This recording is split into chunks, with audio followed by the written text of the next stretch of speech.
99? It looks like chaos has attacked again. Hi, Stan Walters. Welcome back to episode 22.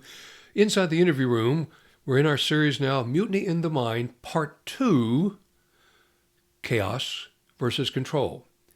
Apologize for the bad impersonation of Maxwell Smart in the old comedy series in the 60s, spoofing spy movies.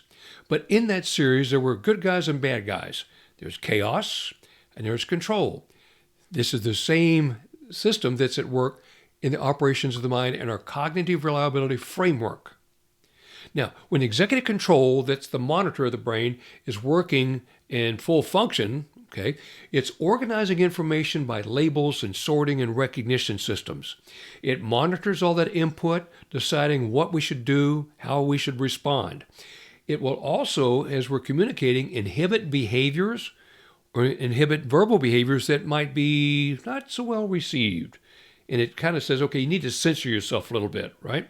Then there's sequences. So the mind sorts things just kind of like scrubbing a video or audio and picking up tags to remember.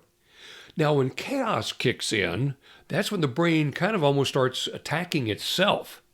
So in a cognitive reality framework, this is when it starts to deteriorate, the reliability. So think of it as being fragged, okay? So the memory then systems, reality starts to fragment. Pieces don't seem to sync up. There tends to be repetition. And so certain parts seem to keep replaying like a record that keeps skipping. There's asymmetry. And there's trouble in assembling a coherent statement or a coherent recall because of the trauma and the chaos that's going on in the mind at the time. There tends to be gaps in continuity. You'll see a lot of time shifts moving or time gaps occurring, and then a sequencing will be wrong. So these factors, if I got a good O.M.I.S system working, then I've got a very high reliability, a cognitive reliability formula that is high. It's a reliable statement. When that deteriorates, our CIF is dropping now, and the reliability of this statement needs to be addressed. So your mind grabber, when you see the results of FRAGS, that's the spot where you go back and ask questions. Victims experience this, witnesses, suspects, informants.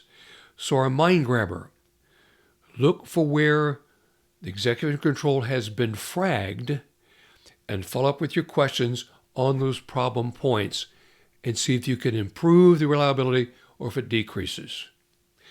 Be sure to hit the subscribe button. We've got more coming up next week. We're going to talk about loops in the mutiny in the mind. And remember, what happens in the interview room echoes in the courtroom. Be safe. See you next week.